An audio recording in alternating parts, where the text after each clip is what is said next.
Tonight, see what students are looking forward to this semester. Plus, find out what game show made its way to campus. Stay tuned. Troy TrojanVision Nightly News starts now.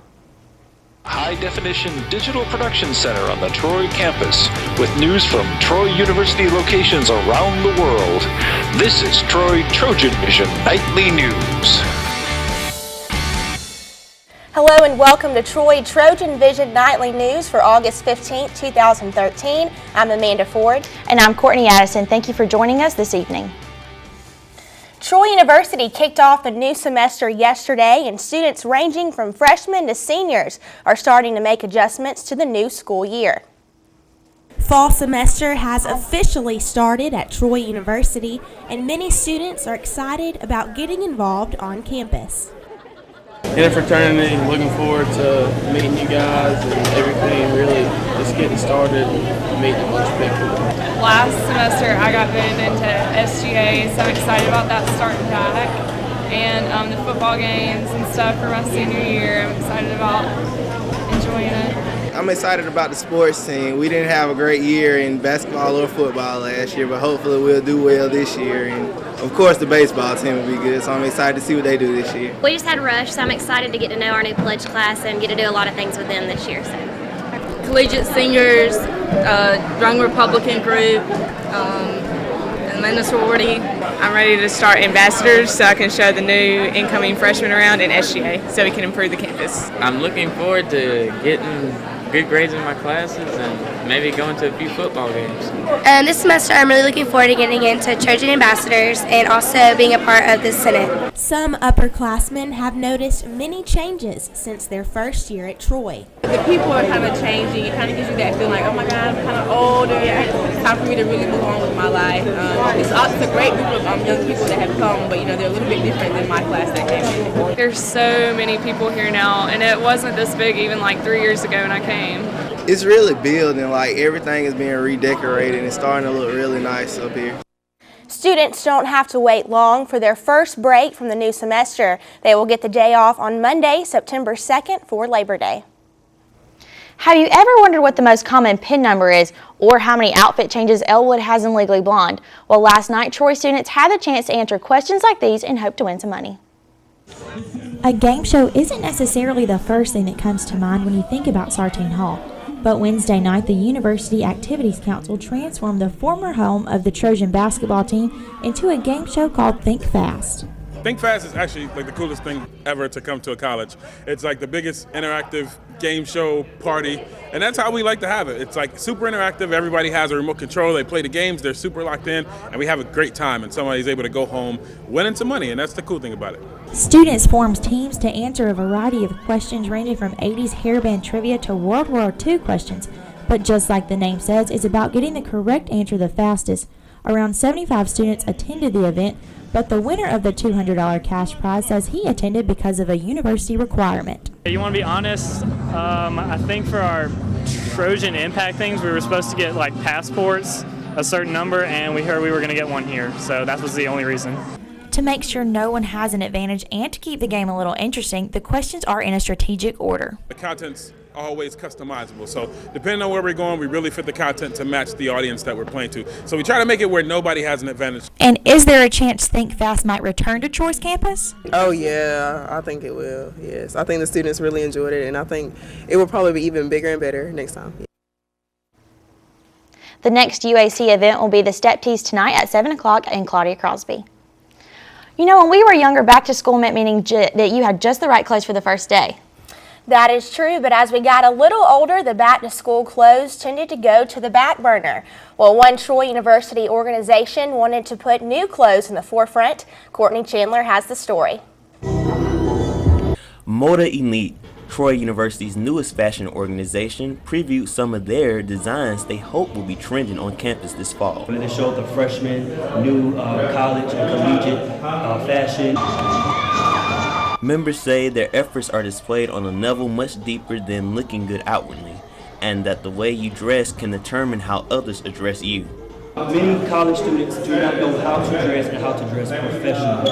I think as upperclassmen and graduate students, we should teach our lowerclassmen, especially our freshmen, how to dress and how to dress appropriately, because we never know who's watching. The organization is not just all about fashion, but they also partner with and do work with many other organizations on campus. Basically a fashion organization on campus.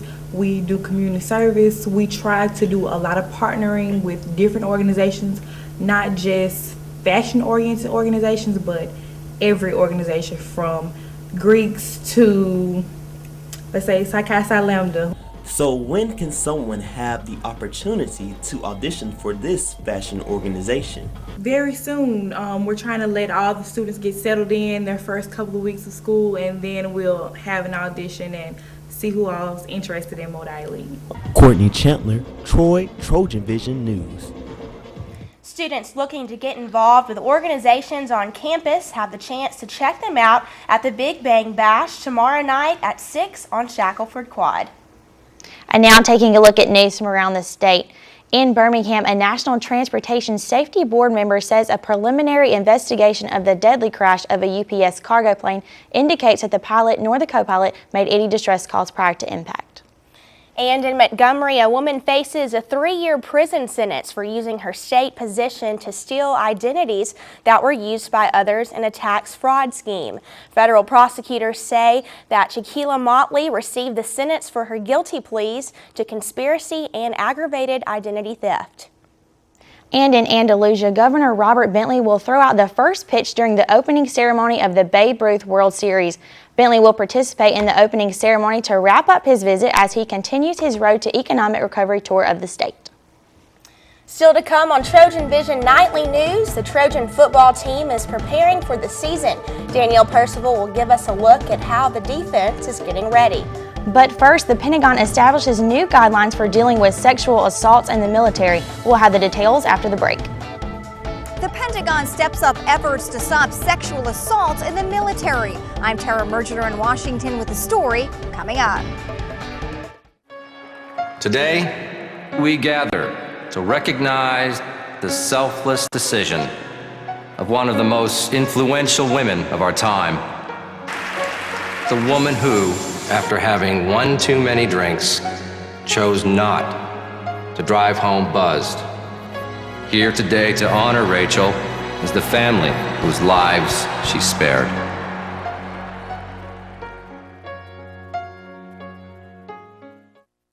Doctor and nurse.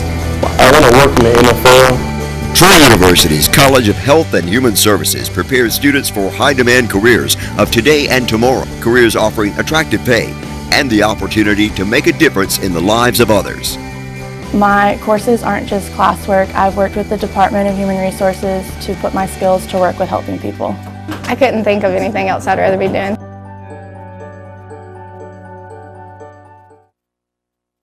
From the high-definition digital production studios of Troy University, you're watching the award-winning TrojanVision Nightly News. And now for a look at what's happening across the nation and around the world, we'll go to Amanda at the Global News Desk. Amanda? The Pentagon is announcing new initiatives to prevent and respond to sexual assaults in the ranks, but some lawmakers are already saying the new guidelines go too far. Tara Mergener has the latest from Washington. Under pressure to curb sexual assault in the ranks, the Pentagon says it is taking action. Sexual assault's a crime, and it demands appropriate accountability.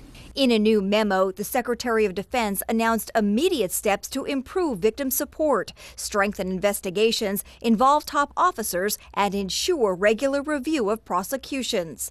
There were at least 26,000 cases of unwanted sexual contact in the military just last year, an eye-popping statistic that brought the top brass to Capitol Hill. You have lost the trust of the men and women who rely on you, that you will actually bring justice in these cases. Senator Kirsten Gillibrand is pushing legislation that would take decisions about whether to prosecute military sexual assault cases out of the chain of command. That measure is gaining support on Capitol Hill over the objections of military leaders, and the Pentagon's latest actions may not be enough to stop it from becoming law. In a statement, Senator Gillibrand said, "It is time for Congress to create an independent, objective, and non-biased military justice system worthy of our brave men and women's service." Gillibrand hopes her legislation would prevent commanding officers from silencing military sexual assault victims, like Brian Lewis, who told his story to Congress. I felt very betrayed. I expected my command to have my back. The Pentagon hopes the steps it's taking now will put all branches of the armed forces on notice that sexual assault will not be tolerated. Tara Mergener for CBS News, Washington. Supporters of ousted Egyptian President Mohamed Morsi returned to the streets today to protest a deadly government crackdown that killed at least 525 people. President Obama says the cycle of violence in Egypt needs to stop. Alfonso Van Marsh reports from London. Relatives carried bodies of the dead after Wednesday's brutal military crackdown on supporters of ousted Egyptian President Mohamed Morsi. He was a peaceful protester, this man says. Egyptian authorities say more than 500 people died in Wednesday's violence. President Obama condemned the killings and said the U.S. is canceling joint military exercises with Egypt. While we want to sustain our relationship with Egypt, our traditional cooperation cannot continue as usual when civilians are being killed in the streets. Francis is also calling for peace and reconciliation. Angry supporters of former President Morsi marched in the streets of Egypt's second largest city of Alexandria to protest what they call a massacre. We will not accept people dying, she shouts. Muslim Brotherhood protesters torched government buildings in Cairo. They are also accused of burning churches and carrying out so-called revenge attacks on Christians. The military says 43 government troops died in Wednesday's fighting. Egyptian authorities have authorized police to use deadly force to protect themselves and key state institutions. Egypt is bracing for more protests after Friday prayers. Alfonso Van Marsh, CBS News.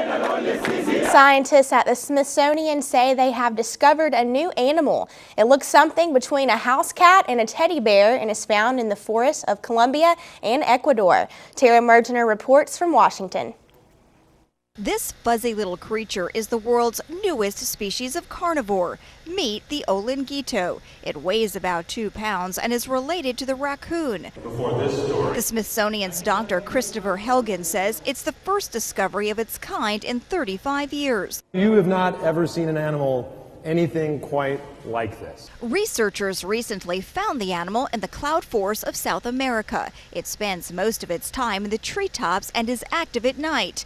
Even though the olinguito is a carnivore, it's evolved to mostly eat fruit. The olinguito, it's small, it's not very hunted very much, and it's just up in the trees. And because no one's had much of a chance to take a closer look, no one's really understood what this animal is. The olinguito may be new to science, but not to people. At least one from Colombia was shown in several U.S. zoos in the 60s and 70s, but zoologists didn't realize it was a new species. Helgen's team found another specimen in a Chicago museum.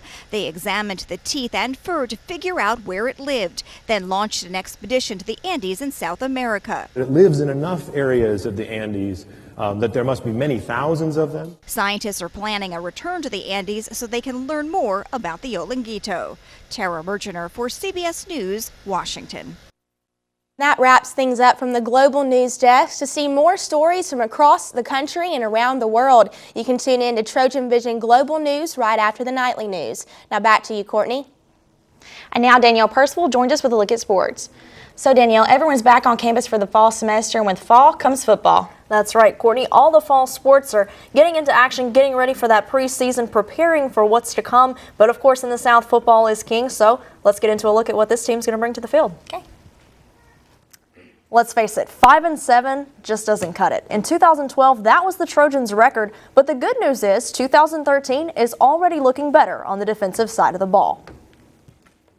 The 2012 Trojan defense averaged giving up over 30 points per game and finished last in the conference, giving up an average of 443 yards per game. So where do you start on improving? It's all about the basics. We do tackling drills every day, angle drills every day, all the little things, fundamentals every day, and our kids are getting a lot better at it. The secondary struggled giving up the big plays in 2012. New cornerbacks coach Justin Landry is looking to use that as motivation for his players this season. I think a fresh start is good, but I don't think you ever really need to forget about the past. And we use that as motivation day in and day out because we got to have a chip on our shoulder. We've got to have a goal, and our goal is don't let people run down the field free. Another important aspect of change on this defense is the change in attitude among the players. As a defense, I feel like we're giving is maximum effort. That's the main thing that I feel like my unit is concerned about. I've seen everybody push themselves every day to get better and compete on another level every day. When you're tired, what are you going to do when you're tired? No matter how you're feeling, you got to push through and make sure you're not playing for yourself, you're playing for everybody else. Since the defense is young, there is a high level of competition with everyone battling for playing time. Every day we take the field, it's a work day. Nobody's job is safe. So, you have to come out and compete. Every day at practice, we treating it like a game. Like, I see people flying around, making big plays. Though these players are competing on the field, Bolt says there is unity among the team. I think they're becoming closer, which is, in the words of Coach Dye back in the old days, playing with one heartbeat. And I think that's what we got to get to be as good as we can be on defense. To gear up for the 2013 football season, be sure to tune in to the Trojan Sports Now football preview show for more exclusive content. The preview show will begin airing tomorrow night on TrojanVision. And although football is king in America, it's football, aka soccer, that's making the biggest news on campus. Project 19 is the campaign the soccer team has begun to raise awareness of lymphoma cancer after teammate Kehlani DeCock was diagnosed in June with Hodgkin's lymphoma. This campaign will be active throughout the season, and the team will be wearing purple bracelets that read "No One Fights Alone." Those bracelets will be available for purchase at sponsored events and home soccer matches for a minimum donation of $5, which will go toward DeCock's treatment and future cancer research. To join the Trojans and Project 19, you can follow them on Twitter at Project19KD and use the hashtag Project19 to join the discussion or search for the Facebook page Project19KD. And another fall sport in preseason is the cross-country team. Of the 29 cross-country athletes, 22 are newcomers this season, 12 on the women's side and 10 on the men's side, a completely reconstructed team. The biggest challenge with so many freshmen is simply getting all the athletes on the same page. But head cross-country coach Jeff Jenkins says the team is progressing well through the first week. We got a young team, so there's a lot of freshmen on both sides, men's and women's. We have 5 freshmen in the top 7, so it's a little interesting getting things started. Practice takes a little longer with that many freshmen. You have to teach them everything. The upperclassmen are taking good leadership, so that's good. But everybody's looking great. Everybody came in fit, so that's the biggest battle for us is dealing with summer training in June, July, and August, but they came in looking good. The Trojans will begin the cross-country season in just a few weeks at home on Friday, August 30th with the Trojan Invitational, one of 2 home meets during this season. Of course, basketball season is still a few months away, and the women's team is working to fill out the roster. Lauren Day is the newest Trojan member and marks the 7th newcomer on the Trojans' 2013-2014 squad. Day is from Fort Walton Beach, Florida, and in her senior season helped lead her team to a 31-1 record and averaged a double-double. Day is a 6'1" forward, one of 4 forwards the Trojans added in this signee class. So Amanda, Courtney, fall semester is finally here, and fall sports will be back in action, of course, over the summer. Not much Trojan sports action, but with fall semester here, everything is about to get into action, and of course, football is the big story. Exactly, and best of luck to all the Trojan athletics. Thanks. Yes, thank you, Danielle. Coming up, we will find out how some cartoon characters are coming to the aid of local children in need. Plus, it has been a muggy and rainy day today. Can we expect any clear skies by the weekend? Jamarlo? Well, Courtney, we may be in store for a slight chance of showers and thunderstorms as we go into the weekend, but I'll give you more coming up next in weather. Be out there! Be out there! Be out there! Time was, kids did what came naturally. Spending free time running barefoot through the grass, wading knee-deep in streams, climbing to the tallest branch. But today, American kids are more likely found texting, watching TV, or gazing at a computer screen. They spend more than 7 hours in front of electronic media. Something essential has been lost: childhood's connection to the natural world. That's why National Wildlife Federation created the Be Out There movement. Kids move indoors causes a host of problems, from obesity to ADHD. But outdoor play can go a long way to improving kids' health, body, mind, and spirit. It helps them stay fit, enhances creativity and attention spans, and could even make them better students. Do your part. Be a part of Be Out There. There's a reason why they call it the great outdoors. Learn more at beoutthere.org. From the high-definition digital production studios of Troy University, you're watching the award-winning TrojanVision Nightly News. And now Jamarlo Phillips joins us with weather. So Jamarlo, we've seen a lot of rain on and off throughout the day. Are we looking for that rain to stick around throughout the rest of this weekend? Yes, we definitely will be seeing a chance of showers as we go into the next 24 hours and into our weekend. But I'll give you more of that coming up right now. But first, let's take a look at our tower cam. Taking a look across Bibb Graves Quad, we can see that today's been mostly cloudy. We've been seeing showers on and off throughout the day. As we go into our current conditions, we can see that for today, our skies are cloudy right now. But as we take a look at our temperature, we can see that we've been seeing around in the low 80s for today. Dew point at 73 degrees, humidity at 78%, barometer reading 29.94 inches, and steady with our winds coming from the northeast at about 5 miles per hour. Taking a look at our stats. Today we're able to see a high of 82 degrees, a low of 69. Like I said before, we've been seeing showers today on and off. Sun rose this morning at 6:09 a.m. and will set this evening at 7:27 p.m. Taking a look at our temperatures from around the state, we can see that in Huntsville, we're at Huntsville at 77 degrees, as well as Birmingham with those scattered showers. Montgomery at 82 degrees. As we move down to Troy, we're at 81 degrees. Mobile at 88. Phoenix City at 68, and Dothan at 84 degrees. Going into our current temperatures in the southeast, again, we can see that temperatures in the southeast are very warm right now. 77 in Birmingham. As we move south into the Mobile area, 85 in Mobile, and even going down to the Florida area. In the Florida area, Orlando at 93 degrees, Tampa at 88, and Miami at 82. Going into our current temperatures across the United States, again, we can see that we've definitely been seeing these summer temperatures throughout the week. As we go into our current surface map, we can see that we have been seeing we can see low pressure systems sitting right down here in the southern portions of Texas, going into the Louisiana and into the Mobile area.